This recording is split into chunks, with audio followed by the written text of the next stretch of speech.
ఎన్నికల్లో అలిపిరిలో ఉల్లిపాయ బాంబులు పెట్టి పేల్చుకున్న వెధవ ఇతను పెట్టుకుని ఒక చేతికి ఒక ఫస్ట్ టైం ఈ రైట్ హ్యాండ్కి కట్టేసుకున్నాడు, తర్వాత లెఫ్ట్ హ్యాండ్కి కట్టేసుకుని బస్సుల్లో పెట్టుకుని జనాన్ని తీసుకుని సందర్శించి ఎన్నికల ముందుకు వచ్చి 47 సీట్లకు వచ్చాడు. చంద్రబాబును చూసినాక ఇటువంటి దరిద్ర పరిపాలించినటువంటి వెధవకి 47 సీట్లు ఇచ్చారు. బాంబు పెట్టి 18 అడుగులు లేపి కింద పడేసినా కూడా, డ్రామాలు వేసినా కూడా పరిపాలన బాగుంటే రాష్ట్ర ప్రజలు గెలిపిస్తారు. చంద్రబాబు లాంటి వెధవ పరిపాలించి రాళ్లతో కొట్టించుకుంటేనో బాంబులతో పేల్పించుకుంటేనో అధికారంలోకి వస్తారా? మరి 47 సీట్లు ఎందుకు వచ్చినాయి ఈ 420 గాడికి? ఈ చంద్రబాబును చూసి 47 సీట్లు వచ్చినాక ఇటు కారులో 18 అడుగులు ఎగిరి కింద పడినాక ఎవడన్నా రాళ్ళు పెట్టి గులకరాళ్ళు పెట్టి చాకులు పెట్టి పొడిపించుకుంటారా? ఇటువంటి చిల్లర నాటకాలు డ్రామా కంపెనీ తెలుగుదేశం పార్టీ. దానికి అధ్యక్షుడు చంద్రబాబు నాయుడు, ఈ డ్రామా కంపెనీకి. కాబట్టి ఇటువంటి దాడి చేసినటువంటి వ్యక్తుల మీద, వెనకున్నటువంటి 420 చంద్రబాబు లాంటి వెధవల మీద యాక్షన్ తీసుకోవాలి. అదేదో రాయి చేత్తో ఇసిరి కొట్టింది కాదు, డెఫినెట్గా చాలా బలంగా చాలా స్పీడ్గా టార్గెట్ చేసి నవరకాంతాన్ని ఆయన చంపటానికి ప్రయత్నం జరిగింది.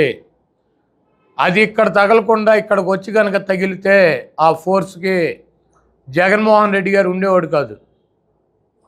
అది ఒక చేత్తో ఇసిరింది కాదు, దాన్ని గురి చూసి గన్నుతోనే కొట్టారు, దానికి ఎక్విప్మెంట్ తెప్పించారు.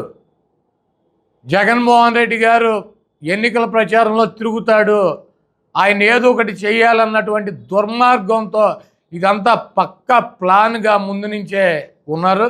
వాళ్ళకి విజయవాడ అయితే కనుక పట్టుకోలేరని చెప్పి, వాళ్ళకు సొంత స్థావరం లాంటి ప్లేస్ అని చెప్పి అక్కడ టార్గెట్ చేసి కొట్టారు.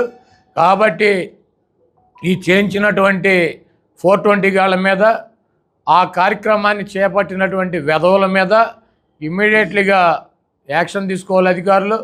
డెఫినెట్గా ఇటువంటి జరగకుండా ఖండించినటువంటి, ఆయనకు బాగుండాలని చెప్పి కోరుకున్నటువంటి పెద్దలు నరేంద్ర మోడీ గారు కావచ్చు, లేకపోతే కేటీఆర్ గారు కావచ్చు, స్టాలిన్ గారు కావచ్చు, ఇటువంటి పెద్దలందరికీ కూడా వైఎస్ఆర్ కాంగ్రెస్ పార్టీ తరపు నుంచి మేము కృతజ్ఞతలు తెలియజేస్తూ, నరేంద్ర మోడీ గారు ఈ దేశ ప్రధాని, ఆయన దాకా ఈ విషయం వెళ్ళింది కాబట్టి దీని మీద ప్రత్యేకంగా చర్యలు తీసుకోవడానికి ఒక బృందాన్ని ఏర్పాటు చేయాలి.